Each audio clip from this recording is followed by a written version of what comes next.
Good evening, everyone. My name is Chuck Ekman, and I'm Dean and University Librarian at the University of Miami. I'm delighted to welcome you all to this evening's inaugural presentation in the Kislak Center at the University of Miami of the Kislak Talks series, a collaborative program co-presented by the University Libraries at the University of Miami and the Museum of Art and Design at Miami-Dade College.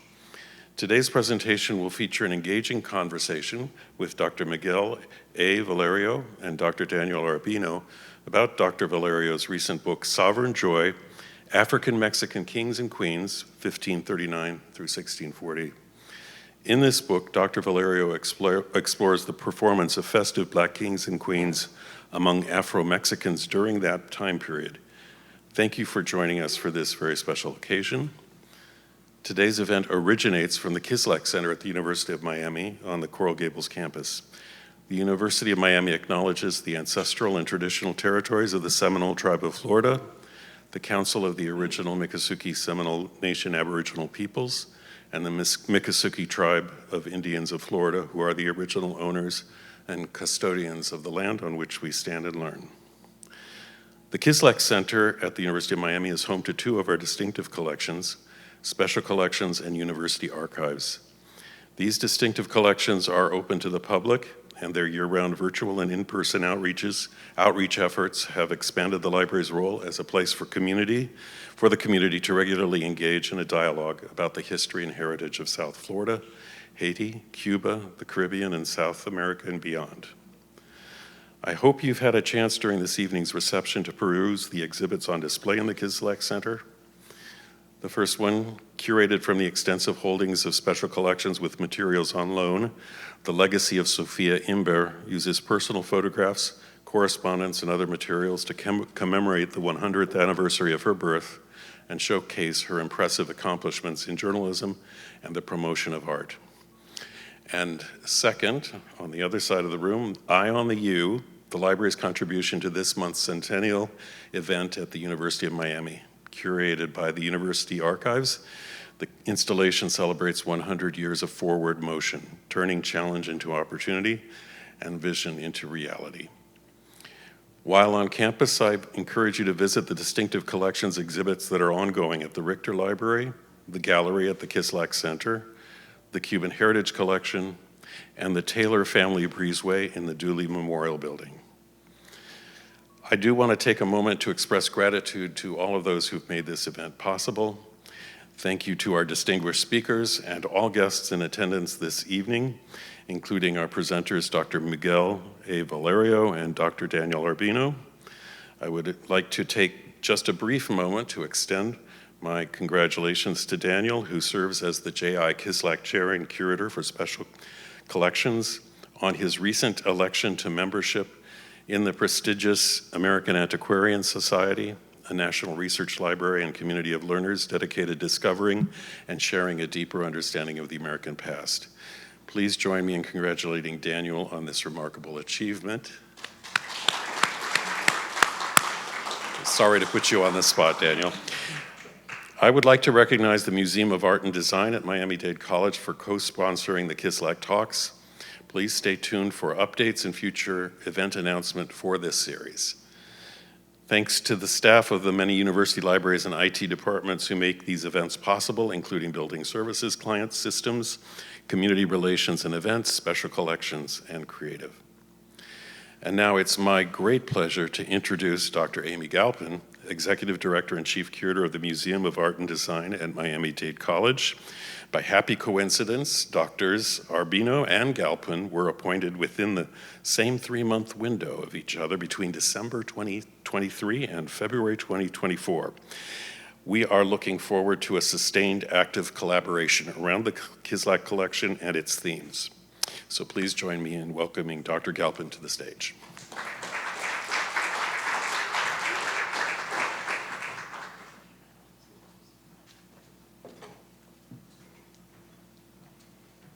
Thank you, Dean Ekman. It is a pleasure to be here and to co-sponsor an event with the University of Miami. The Otto Richter Library is filled with treasures from the Cuban Heritage Collection and the Kislak Center to study nooks where students cram for finals and uncover new ideas. Thank you to your team and to the team at the Museum of Art and Design for making this event possible. The Kislak Foundation graciously gifted both of our institutions rare manuscripts and works of art. I'm excited to share with all of you that the Kislak Center at Miami-Dade College will be re-inaugurated when the Freedom Tower opens this September. Our permanent installation will be titled Languages of Migration, connecting with the building's history as the former home of the Miami Daily News and the Cuban Refugee Center from 1962 to 1974. Visitors will be invited to view objects in a small study room, in conversation with contemporary art, and engage with interactives, including an opportunity to map their own story of migration. As we study, research, and write about the works in the Kislak collection, I came across the formidable research and scholarship of Dr. Miguel Valerio. I felt his rigorous approach to expanding knowledge about colonial Mexico, among other topics, would be an inspiration for us as we rethink ways in which to study and share the collections housed at the Kislak Center. I am grateful to Dr. Valerio for joining us this evening and to Dr. Daniel Arbino, Kislak Chair, for welcoming us for this collaborative event. In the short time I have worked with Daniel, I'm buoyed by his collegiality and spirit of collaboration, and I look forward to more activities like this. Without any further delay, I turn the evening over to you, Daniel. Thank you all for being here.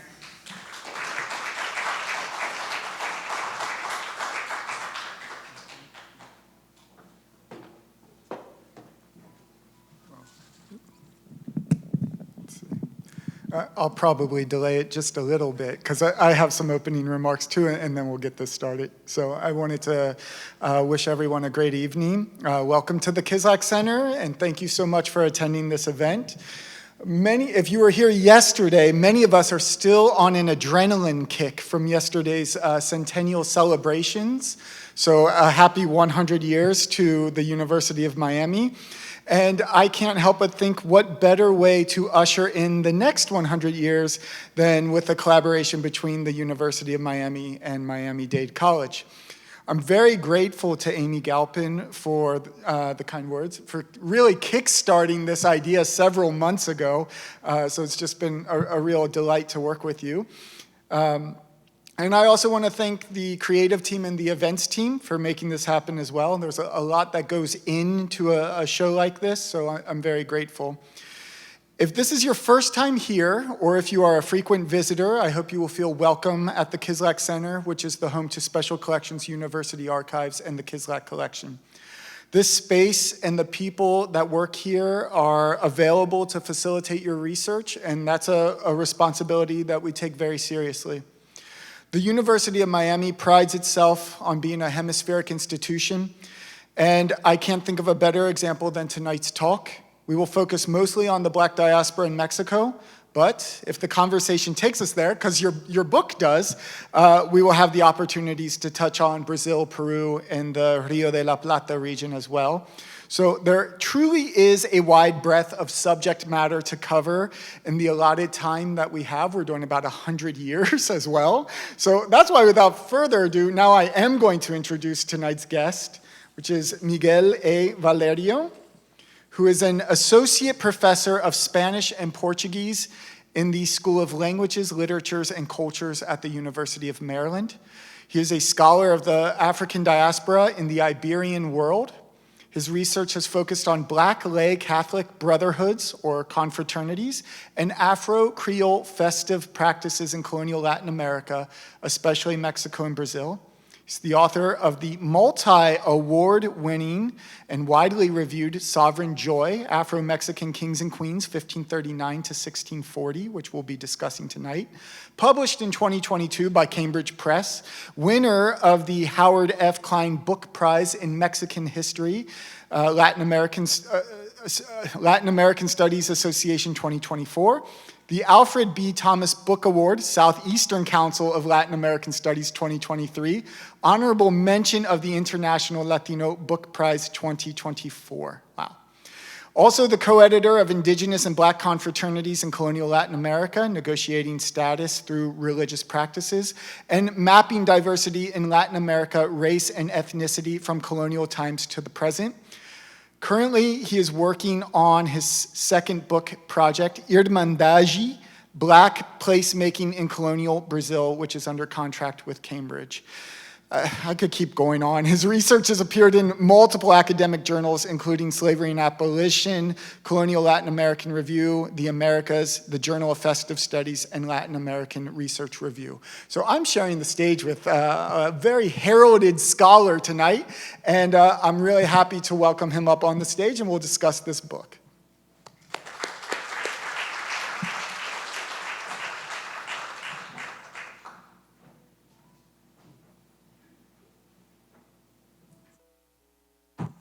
Do I turn it? I am on. Okay.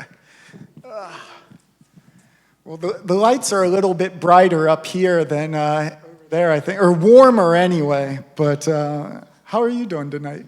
I'm doing very well. I'm very happy to be here. Thank you, everyone who is here. Looking forward to this conversation. Yeah, so I thought it'd be fun to start from the outside and work ourselves into the book a little bit. And this is the book, and there's also an image up on the screen.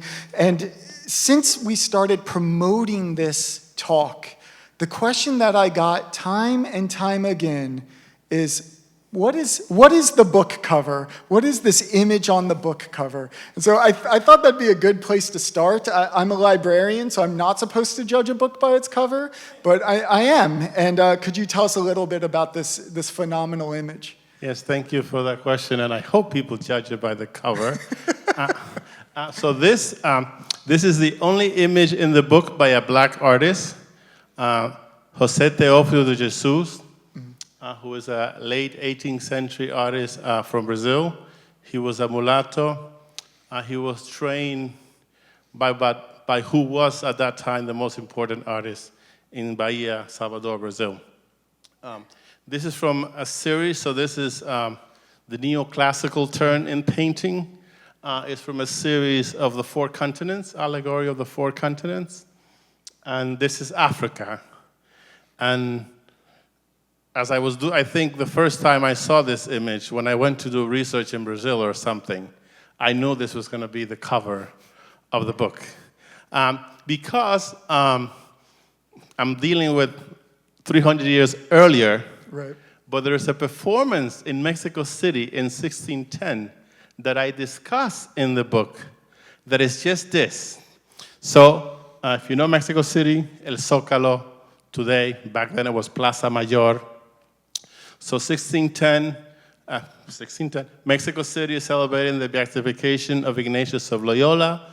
There is a big festival, and it's a festival in which the black community contributed a lot. And I'm going to go to those images. Yeah. Then we can come back to those other images. Oops, let's see. It takes a while to get there. Okay, so they inaugurated this church, which is still there. This was the Jesuit church. Now it's then it became the Oratorium. Now it's just called the Profesa. Always been called the Profesa. So procession from the Zócalo to this church. There were about 9 black performances. The first one is a castle, a float shaped like a castle. Mm-hmm. And the second one is the elephant. And so this tradition also of performing on Africa. So this is you have the image that represents Africa now, mm-hmm. but you also had a performance that was a performative allegory of Africa. And it's curious because if you look at Renaissance allegory of the fourth continent, it's not Africa. Africa is represented by the crocodile or something else. So something happens in the mid-16th century where the elephant comes to represent Africa. So I also argue in the book that the image that is the cover of the book marks the culmination of that tradition of associating, of representing Africa as a king riding an elephant, and then speaking to people who study Asia because I was wondering, and this is a long answer, Chari, to your No, question. this is for you, all of this. So Why you're did good. why did the black community choose an elephant? The elephant represents sovereignty, right? So right away we get into the question of sovereignty in the book, and to think about black sovereignty in the age of slavery. Yeah, no, it's a great point. So this is half of your title, the sovereignty, the sovereign, right? And so the book is Sovereign Joy, of course, and so this actually leads well into another question that I had, which is the other word in your title, joy. And we're talking about 1539 to 1640, and the black diaspora in the Americas at this time, maybe a word you wouldn't typically associate with the experiences that they're having in this part of the world at that time, is joy. It's not a joyful experience. So how did you land on this word, which of course is such a positive word, and what are you, what are you trying to do with it in sort of reframing this conversation then? Right, so I was finishing the book in the summer of 2020. Some of you may be too young to remember, but some of us not. And then Imani Perry, who's a black thinker, she's at Harvard now, wrote a piece in The Atlantic about everything that was going on, because the news was, we have been oppressed for 500 years.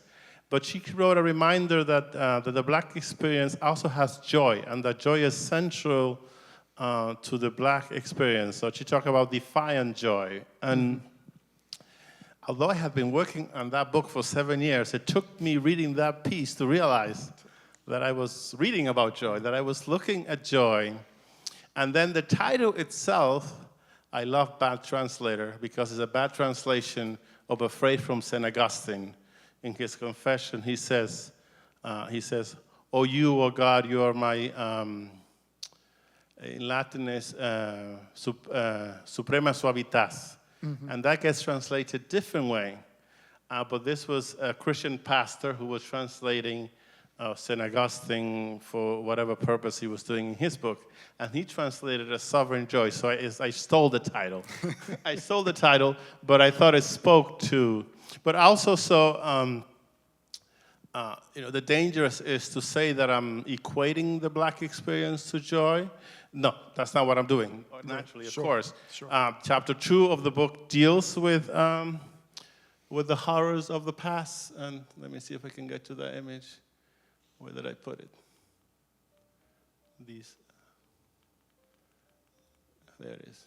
So Mexico was the only place that I know of the black people were executed twice for this tradition, in 1537 and in 1612. So chapter 2 of the book deals with that and trying to balance that experience. And this tradition, as I talk in the book, was all over the Atlantic. That's why I go from New England all the way to Buenos Aires.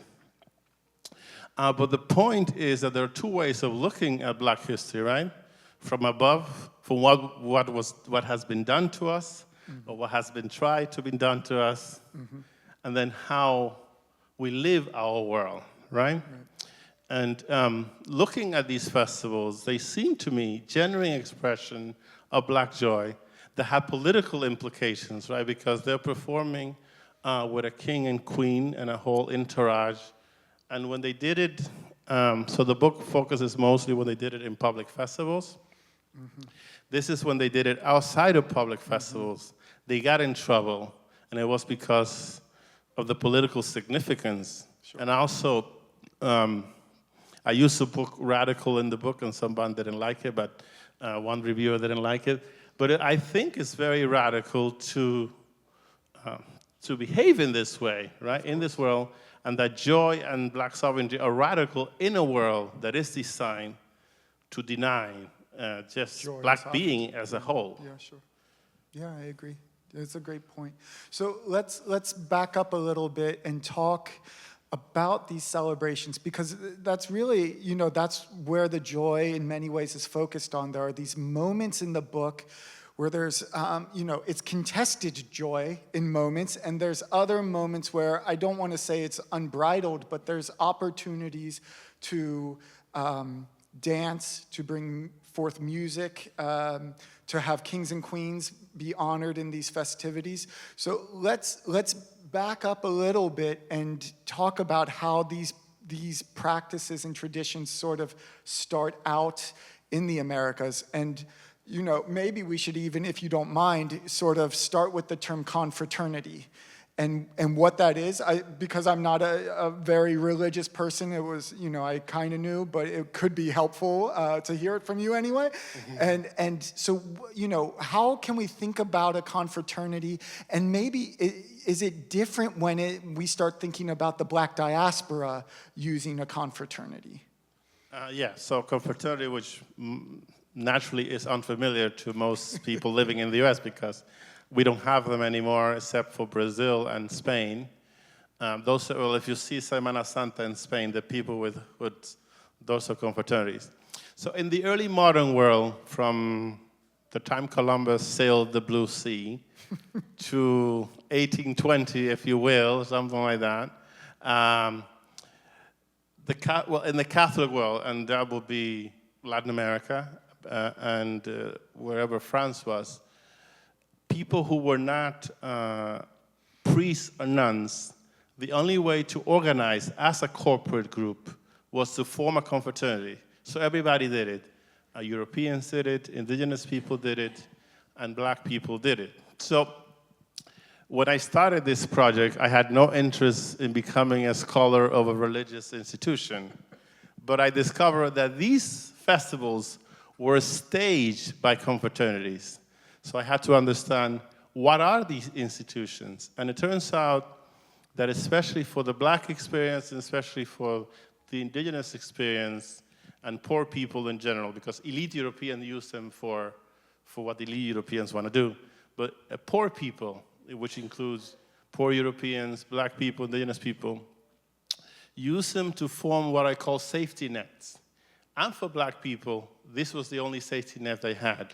So example, I wrote an article in 1568, 2 black confraternities in Mexico, they wrote to the king, and they asked for land to build a hospital. And then it becomes a big back and forth between the people asking for the hospital, the king, and the viceroy, who's the guy in charge of Mexico at the time. And eventually the viceroy says no, because once you let black people get together, there is no way of breaking them apart. That's exactly what he says to the king. And the king always deferred to his governors on those matters. That confraternity wasn't able to form their own hospital, whereas the other population there were hospitals for Europeans, hospitals for indigenous people.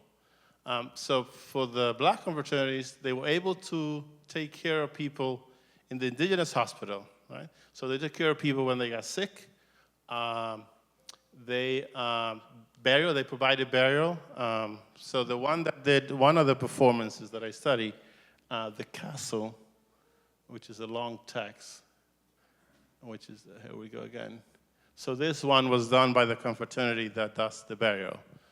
They built a castle for the performance. In the Spanish Empire, an enslaved person was still a legal person in theory. Practice is all something else. But that meant that they had recourse, legal recourse. So if your master was not supposed to excessively abuse you, and you could denounce your master, and some people did win against their master. Also, the sanctity of the Catholic sacraments, you were not supposed to break up the family. And there's literature on this, Herman Bennett, Michelle McKinley. But when you needed to go to court, the confraternity will help you. If you wanted to buy your freedom, the confraternity will help you. So they provided all these sorts of mutual aid because everyone invested in the confraternity. There was a fee, an annual fee to be a member, 1 silver coin, but you invested, and then they collected arms in the street. So you had a common fund that was used to help all. And this was the only form of aid that black people had in most places. I see. And it was a way for them to sort of pool resources together then, right? And create Right. community. Full resources, but also it was also one of the only way they could meet as a group without being. Suspicious. I mean, they were still suspicious. Sure, yeah. But not as much suspicious as if you had some kind of official sanction. Right. Because we also have some documents where someone is complaining that the blacks are meeting under the guise of a confraternity, right? They're always accused of not being a real confraternity, and that the money they have, they must have stolen it.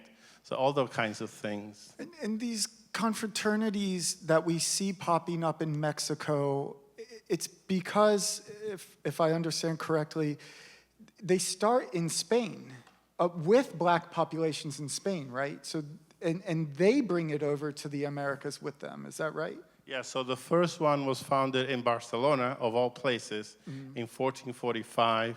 The second one is Valencia in 1476. This is all the Kingdom of Aragon, and the Kingdom of Aragon was early on heavily involved in the Mediterranean slave trade, and this is why you have black populations in these cities. The oldest one is in Seville, but we don't have documents for them till 1554.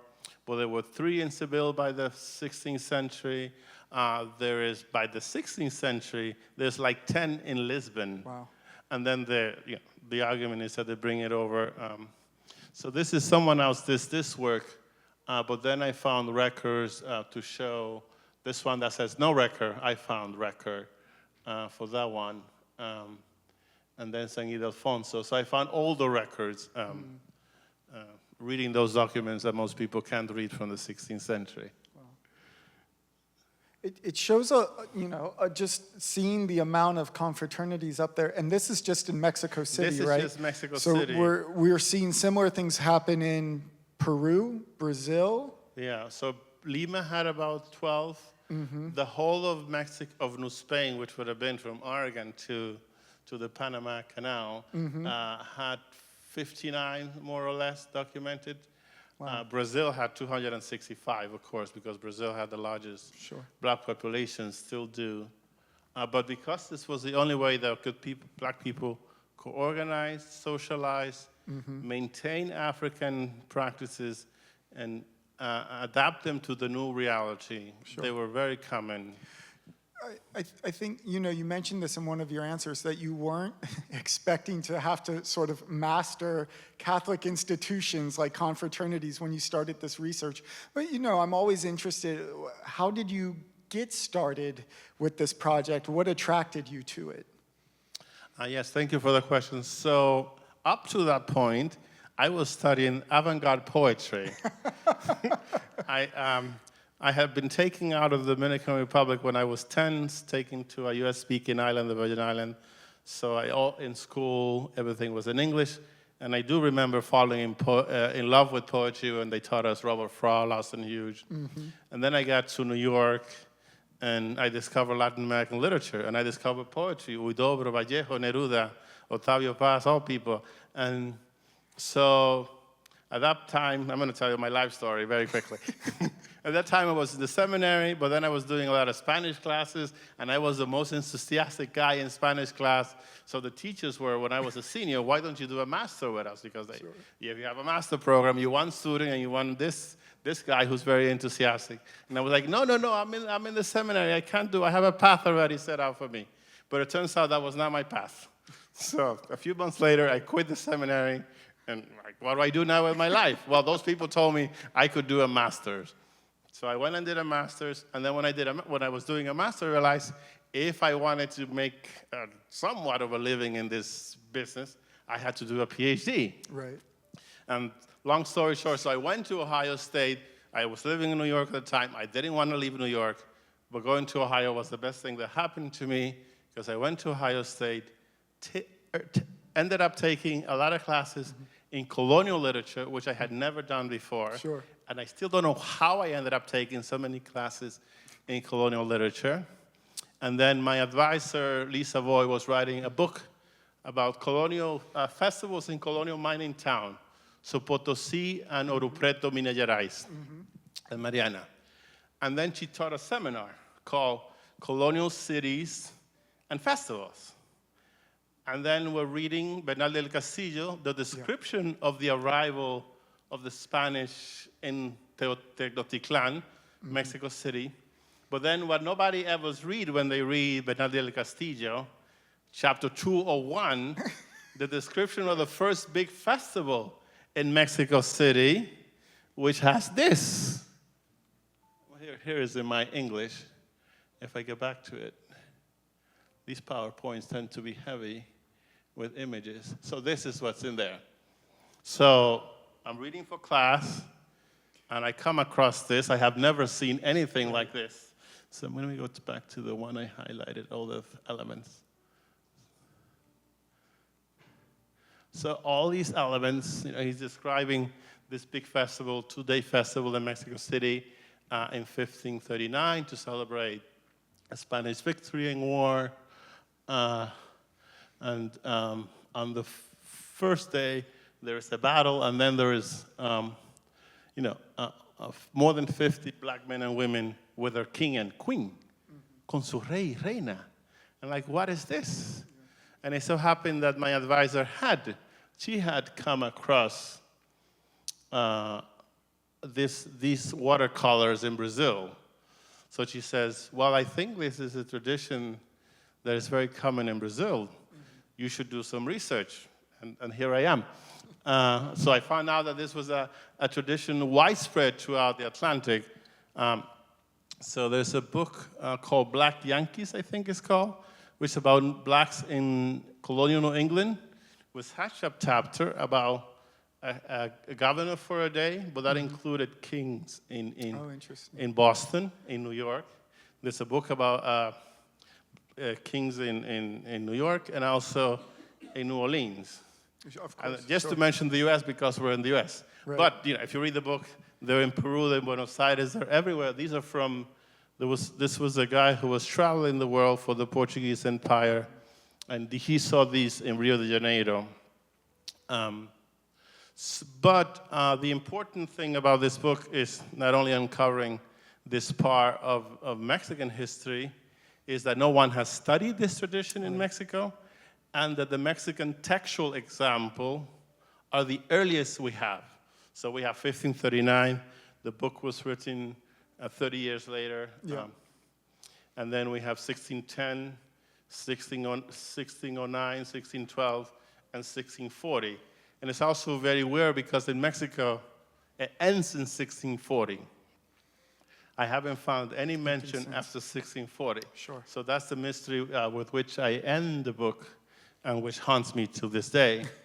But also the Mexican examples were the earliest of this tradition, so it shows how it began in the Americas and how it changed, because you have, in 1539, you have kind of the basic elements of how it's known in Brazil, but then in other examples, it gets enmeshed and adapted to Baroque, Renaissance, festival culture.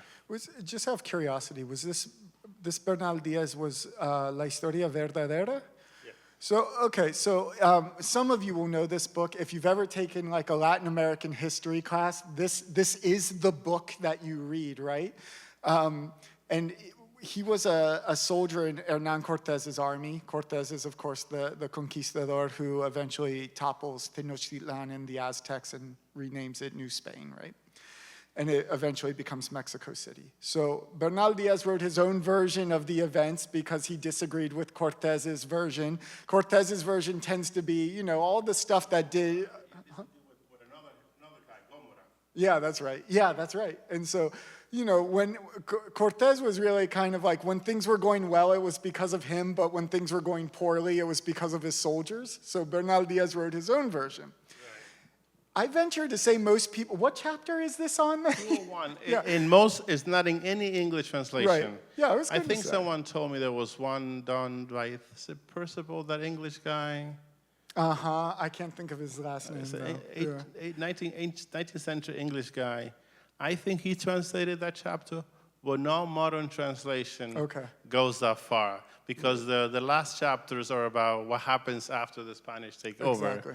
And he talks about a festival. And one other thing, just to kind of, because in that chapter he says, and 2 accounts of this festival were sent to Spain. Oh, I did not find them in Spain. Spain, But okay. things get lost. It was 1539. Sure. I mean, I venture to say most people don't make it to chapter 201, so you did, and you were rewarded for this. I mean, this is the first text that you study in this book. He did this with 5 texts, right, that you found on Afro-Mexico, and then you build it out with examples from Peru, examples from Brazil, and elsewhere. But I think you're great. You know, you have a couple really great contributions, if you don't mind me saying. I think one is that you framed this as a confraternity. No one's done that prior to you, where this arrival of their kings and their queens, and they're opulently dressed. That's you framing that as evidence of a confraternity. I think the other great contribution that you make, again, if you don't mind, is sort of placing Mexico City as a, I'm looking for the word, but sort of a center point. It's not the word I want, but essentially a center point of when we think about the Black Atlantic. And, you know, I think prior to me reading this book, I would have started in the Caribbean or Brazil, but, and maybe not think too much about Mexico City. Maybe I would have even gone to Veracruz first, this Gulf coastal area. So I don't know if you want to speak to that, or if I took all of the words that you want to put out there. But, yeah, I wanted to, because all I had read about the Black Atlantic didn't include Mexico. So I wanted to, because it's the earliest sources of what is happening in the formation of a Black Atlantic is there. And now I have joined a new group of scholars on the global Caribbean, and they want me to talk about Mexico, about the global Caribbean, because the people who take the confraternities to Mexico, let's see what those images are. Where are they? Sorry. So, yeah, the people who come with the black people who come with Hernan Cortés, are black people who are already in the Caribbean, right? Mm-hmm. So the people, I believe, strongly believe, we may not have documents to show, but the people who bring the confraternities and these traditions to Mexico are people coming from the Caribbean, so globalizing the Caribbean and maintaining those connections to both the Black Atlantic and the Caribbean. There's also in the document, they're aware of being part of a global diaspora. The confraternities that have statues to pray for those who are away, right? Interesting. So they're aware, and they know that people are being moved around this new network of reality. These festivities that they're participating in, we alluded to this at the beginning. Sometimes it's a contested joy. Sometimes it's not. And I was wondering if you could talk a little bit about what you might see at these festivities. You know, Bernal Diaz alludes to they're dressed opulently with silver and gold, I think. In another chapter, you talk about use of musical instruments like a marimba.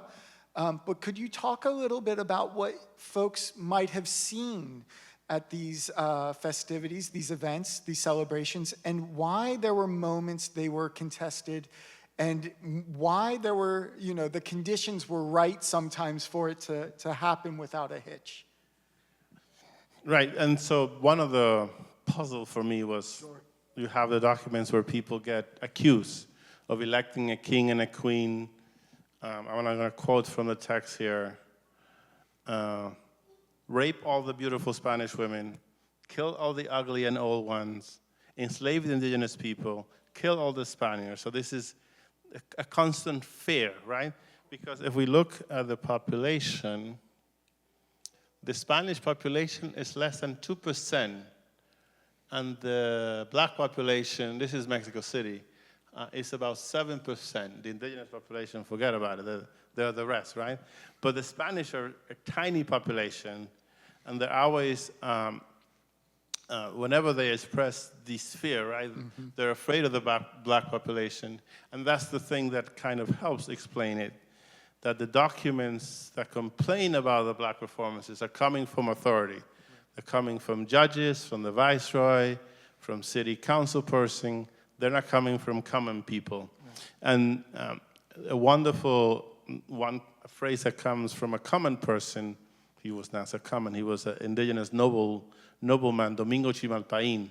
But so in 1612, we have two accounts. We have the Spanish accounts of the events, and Domingo Chimalpain, who wrote a diary of events in Mexico City, who kept a diary of what was going on in Mexico City.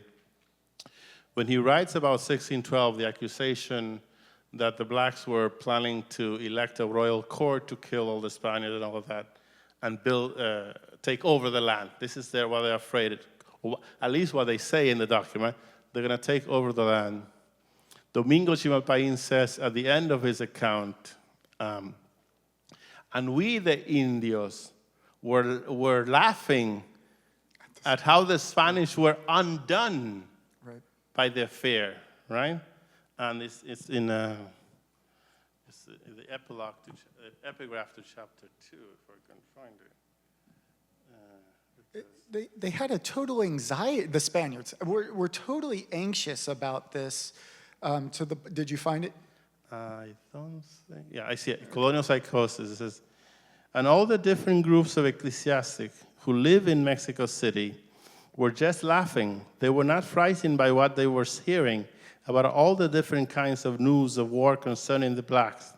What they supposedly wanted to do, and we Mexica, commoners, were not at all frightened by it, but were just looking and listening, just marveling at how the Spaniards were being destroyed by their fear and didn't appear as such great warriors. Yeah.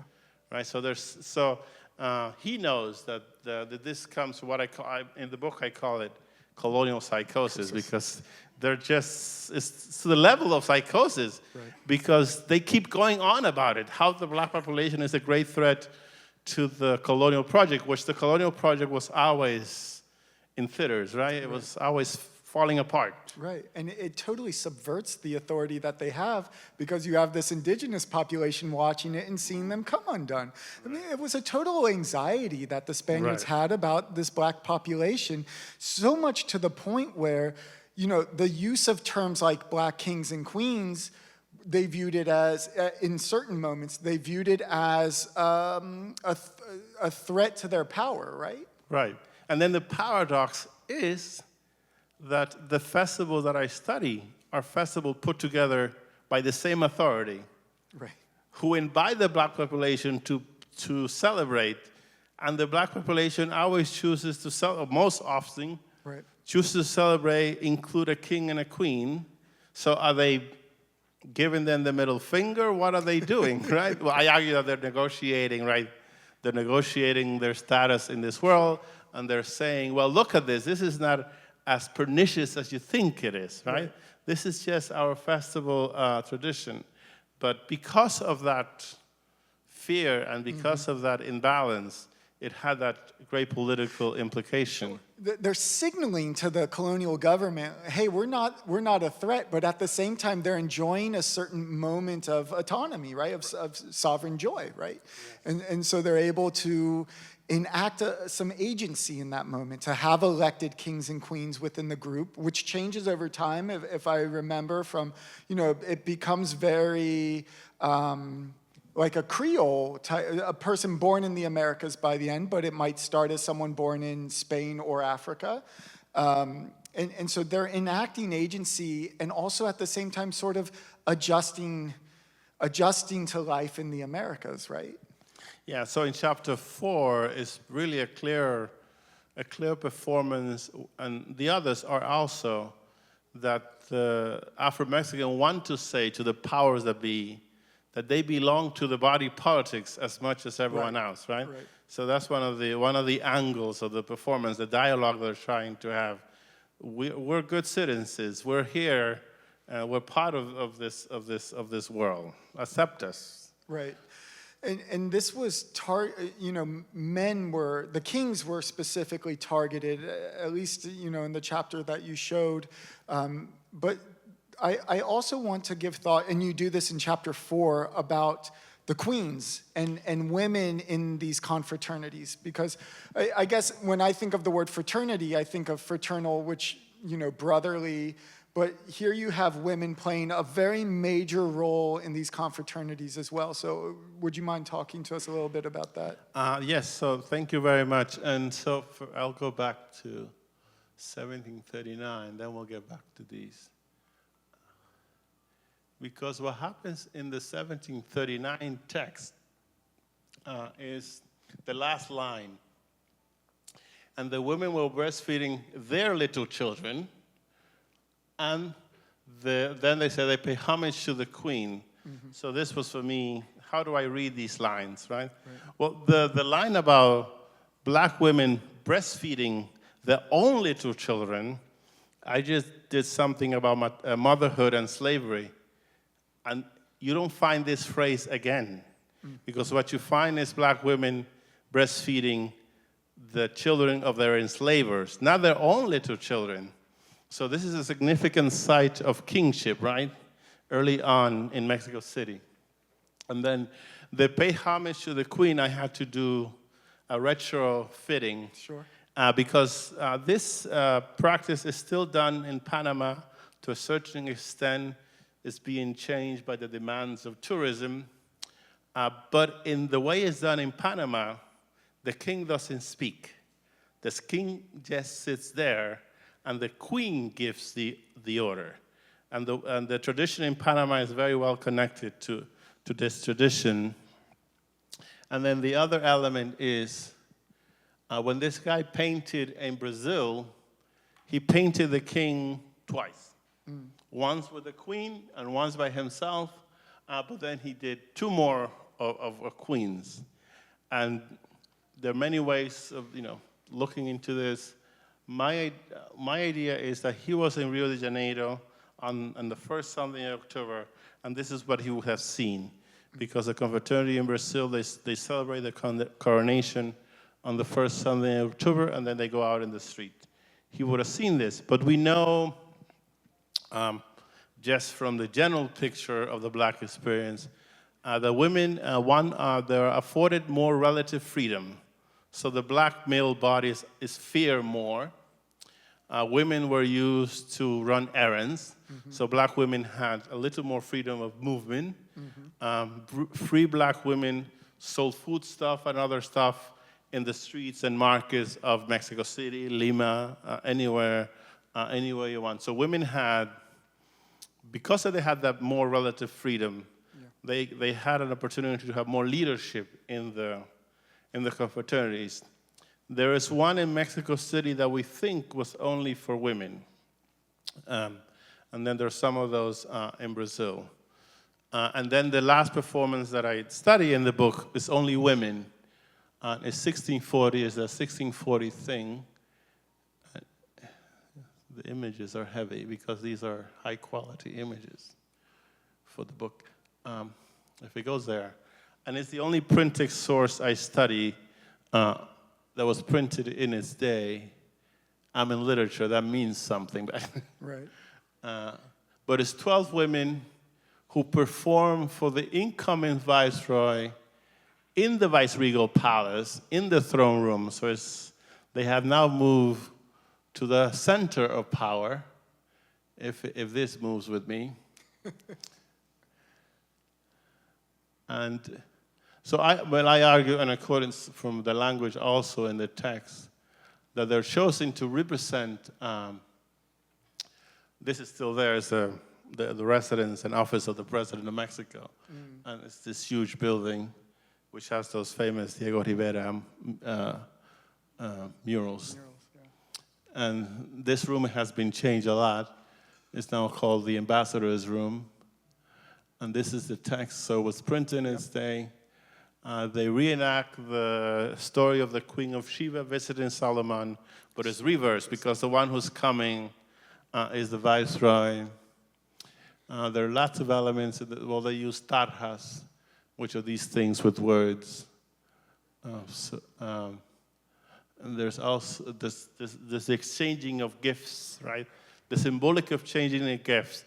Because by performing for the viceroy, the women want to ingratiate themselves with this new viceroy so the black community will be treated better. And the viceroy will also understand that these that the black population are good citizens of the body politics.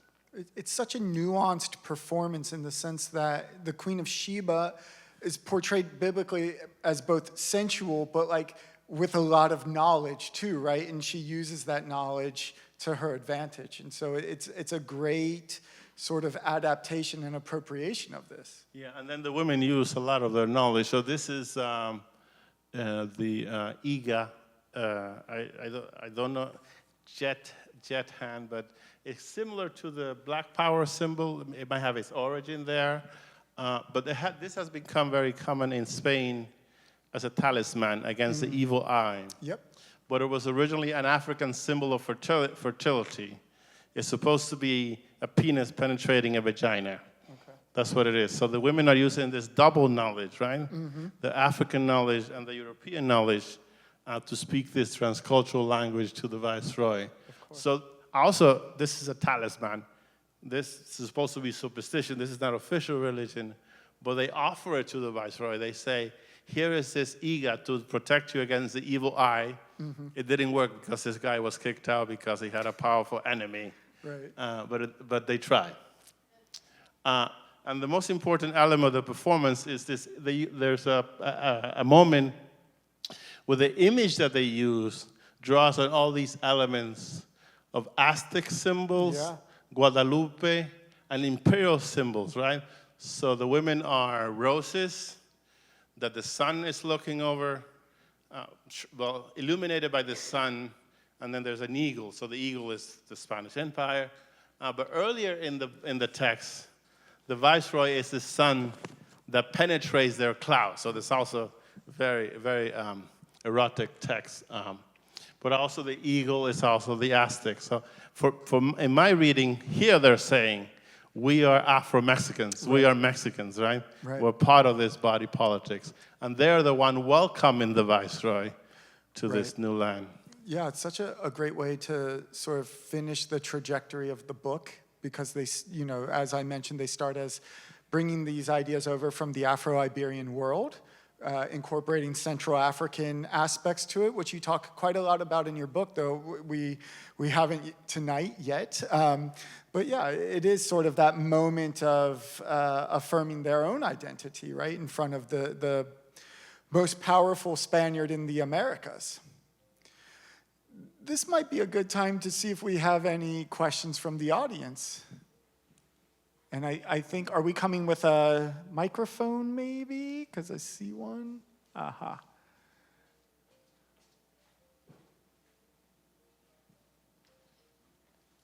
Oh.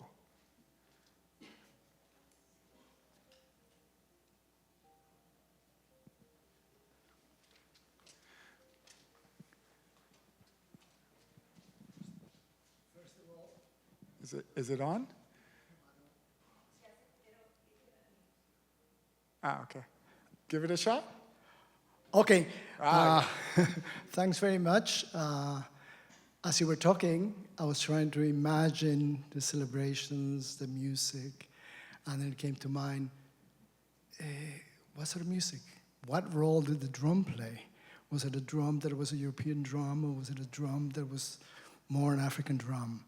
And the dancing, was the dancing more European, or is it more indigenous, or is it a mixture of it all?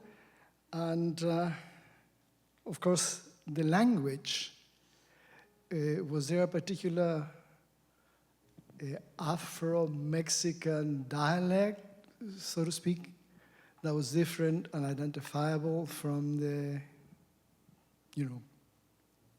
people, the common people, Spanish? Thanks. Yeah. Great, thank you for those questions. So the music, and what I had to do in the second part of chapter 3 was kind of look at music elsewhere, because all we get from the Mexican sources is there's after the 1610, after 2 performances, there's a little paragraph that says, and then came 8 black dances, and everyone was impressed by the tambourine and the flute. Well, I'm like, wait a minute. 8 dances with 2 instruments? That cannot be. Everybody's going to go sleep. And so I kind of did, and some people didn't like this, but I think it works. Looking at at black music in the diaspora, so both illustrations and text. In terms of text, all we have is satires or negative description, but I take those negative description and turn them on their head because there's one from Peru that talks about the donkey jaw, which is son jarocho, right? So they're doing son jarocho in the 18th century and before. We know that fandango is an Afro-Mexican music tradition, so is son jarocho. And then and so here we see that in Brazil, and I believe this is also true for Mexico, the performance was accompanied by a lot of music, and the instruments are African, European, and American. So I have the clicker. So the vihuela, is a medieval European instrument, but we know from a text that black people played it different. Rather than down, up. And this is son jarocho, contralto. This is how son jarocho works. You play up, you don't play down. And that's it, that's the element. So that source is from the 16th century. So we can hear that sound. So because I say, well, we don't have sources, but think of son jarocho, some people don't like it. But these are castanets, very Spanish. Tambourine, which is, every culture has a tambourine. The marimba is African, it's a very African instrument. We have it in a lot of sources. The box, and this is also African.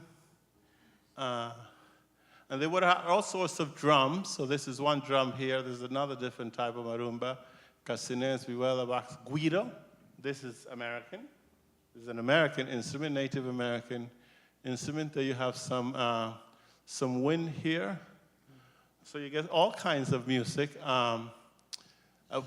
Because they're in procession, they have to have drums they can carry, but they're African drums that would be. And the thing about these, when it was a festival, you were supposed to perform your own exotic culture. So you could bring all these instruments. But of course, as you were saying, they're Creole, right? They're performing an exotic culture that is their ancestral culture, but not their own culture. So, but that's all there. And so in terms of languages, well, they have the languages of all the instruments.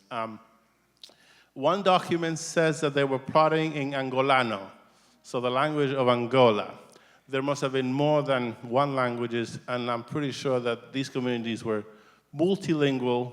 They would have spoken Spanish, and they would have spoken possibly also Portuguese, and because the Portuguese were very involved in the slave trade in this period. And actually in 1612, it is two Portuguese enslavers who supposedly understand lingua angolana, who go to the authority and tell them that the blacks are plotting all this plot. But at least that's what the document says. We have to be very suspicious. But they would have spoken Spanish, and I think they would have retained some ancestral language. So I'm going to be doing, in November, I'm going to be talking about this multivocal polyphony of languages in Mexico City. Thank you for the question. Do we have any other? Yeah. Oh, we have okay, yeah. Hello. So my question is, how would you describe the relationship between the confraternities and the viceroy after what you mentioned about the level of hospitality they showed the viceroy? Like, did they gain more of his favor after their celebrations, or did it somehow further strain their political relationship? And thank you.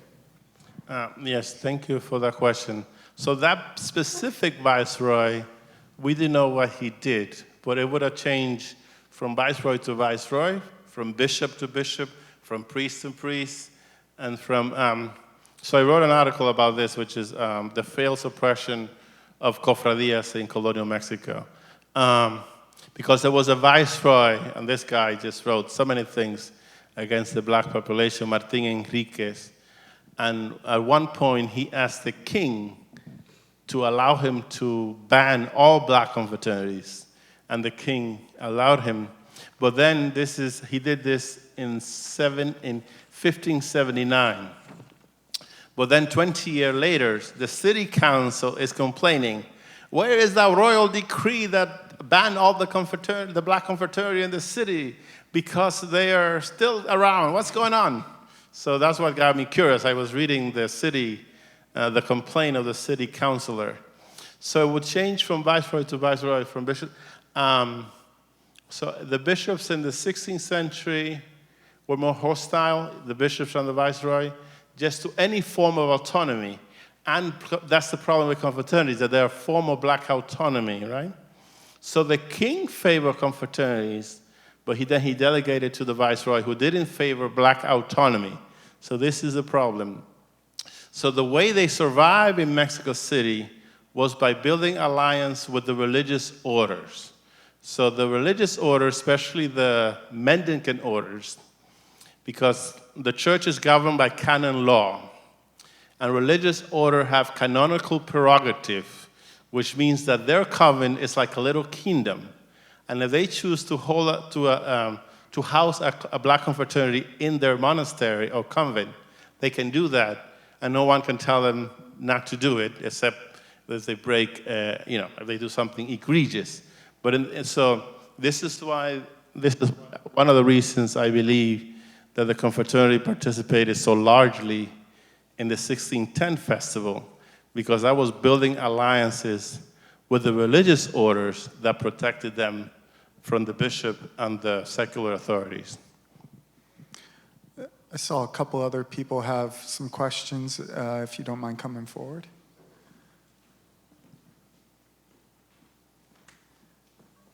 Thank you, Dr. Valerio. So everything you've talked about has been fantastic, very interesting, super cool.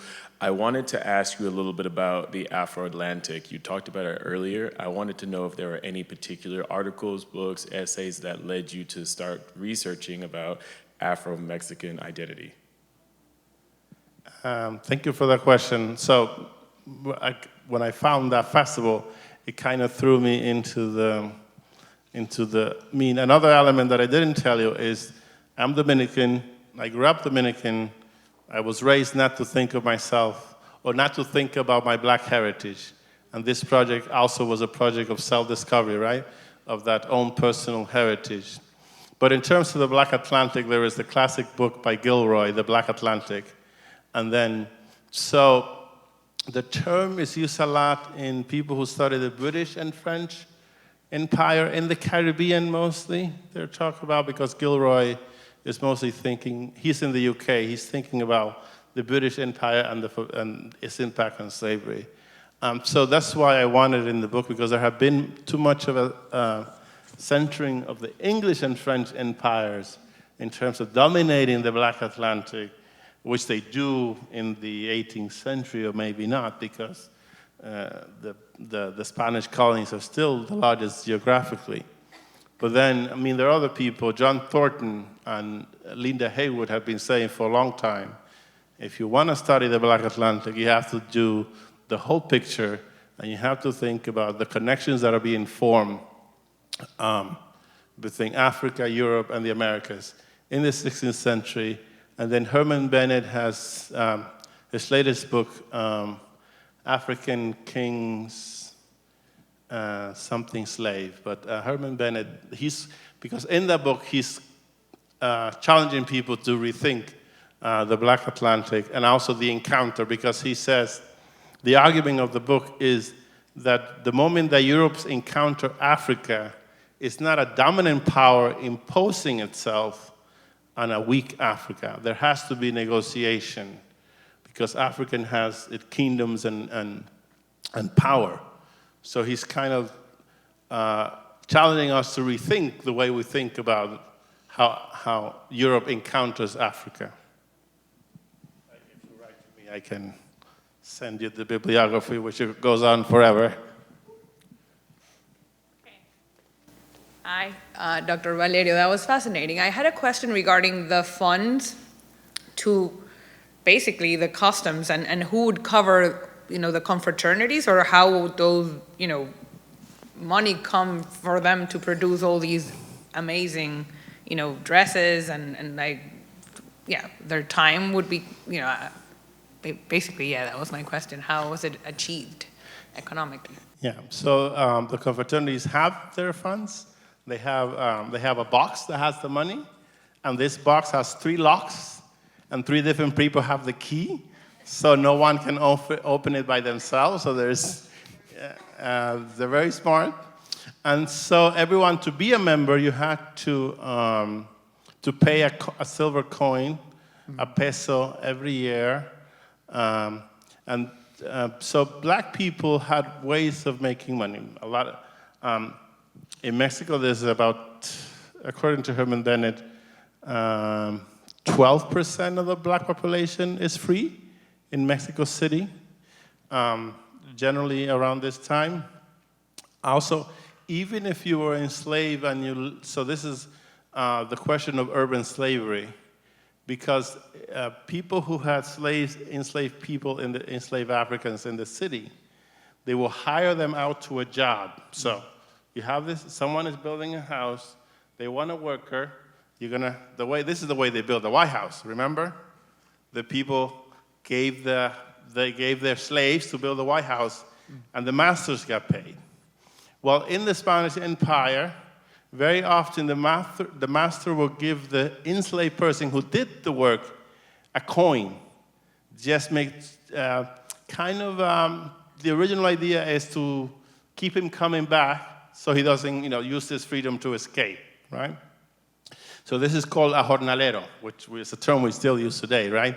A day worker, a journeyman, a jornalero. Then you have the free people who who are dealing in all kinds of informal economy in Mexico City. I have a guy in the conclusion of the book, Isidro Peralta, who's the leader of a large group of people, and he sells dulces, whatever that means, sweet stuff, in El Zócalo, in La Plaza Mayor.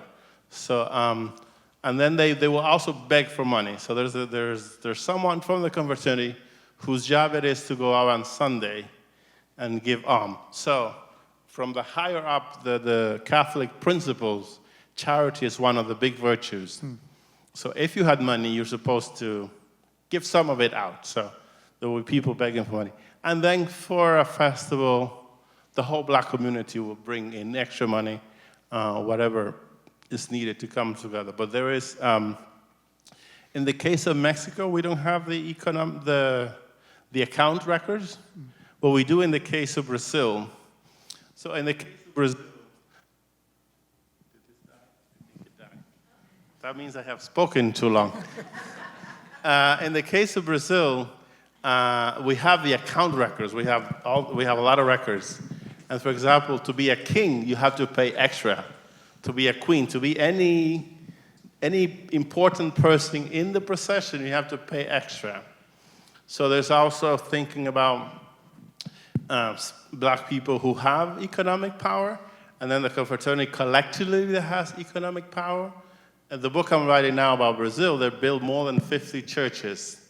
So I'm trying to deal with that economic question. So thank you. One item that you mentioned in your book, too, is that these are populations accustomed to also working with woodwork, with metalwork, with clothing, working with fabrics, too. So it wasn't solely dependent on money, but it was also sort of an organic process from within the community. Yes, thank you for that. Yes, so, I mean, they would need money for the material, but, for example, the castle and the wooden elephant, it would have been built by the people who build coffins because they know how to work with wood, right? And there also would have been a lot of black people who would have been carpenters. And I have a case of a mulatto guy, the guy who asked for the hospital on behalf of the black community. He was a tailor.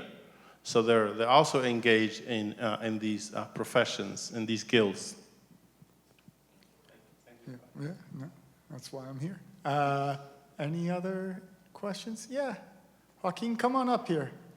This is one of my students. I paid him to ask a question. He's being rewarded with extra credit as well. I got a good grade for this. Thank you for your talk. I wanted to ask why celebration was an important instance for this kind of event, of claiming sovereignty. And I was also thinking and wanted to ask you why it was so important to distinguish for these groups to distinguish themselves as Africans as opposed to maybe claim a Mexicanness or Catholicness, and why was it important to distinguish themselves in a way from that community for claiming rights? I thought that was it. Yeah, so thank you very much for the question. So in terms of celebration, I don't know how maybe this is why the Spanish and Portuguese empire failed, because they had celebration and long celebration. That 1640 celebration lasted from June to November. I have a festival in Mexico that lasted from May to September. They're not celebrating every day, but every week or month there are events reminding you that we're building up to this big event. And then the big event, 1610 lasted 9 days. That's 9 days. And then the big event will last 9 days, 2 days. So there's a lot of celebrations. They will use any reason. The Corona did not come up with this, any reason to celebrate. But what happens is that then celebration become part of the way the culture functions. And black people see that this is the way that's part of the language of the politics of the world they live in. And then they see this as an opportunity to insert themselves, to speak that language, and through the language to renegotiate their place in the world. And the second question was, okay, so why could they have to distinguish themselves? Well, the simple reason is, one is that there is a racial regime. Everyone is divided racially.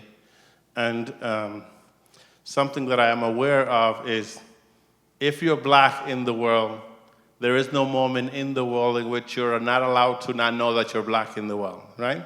So black people, there's a regime, and they know that they're part, right? And then there's a hierarchy that is based on race.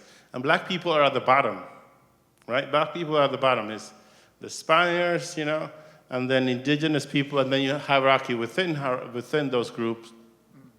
Powerful Spaniards, middle class, merchant class, poor Spaniards, then Indian nobility, Indian merchants, poor Indians. Then you have free black with money, enslaved black, poor blacks that are free, old. So you have all this hierarchy that is going on in this world that is divided. And but then festival, I call it the third space in which sometimes those divisions become less heavy on the world society function. There's more leverage for mobility, for moving around those spaces. It's a very complex question. This is my short answer for now. Thank you. I think this could be a good point to wrap up the evening. I just want to thank everyone for coming out. The book is Sovereign Joy. Any decent bookstore is going to have it, so buy it. A big thank you to the University of Miami Libraries, to Miami-Dade Museum of Art and Design, Amy Galpin, Dean Ekman for opening up the event. A very special thank you to Miguel Valerio. This is just a friendly reminder that the Kislak Center is open to researchers from Monday through Friday, 9 to 4, so we would love to see you back here soon. And if you could join me in giving a round of applause to our speaker tonight, I'd be very grateful.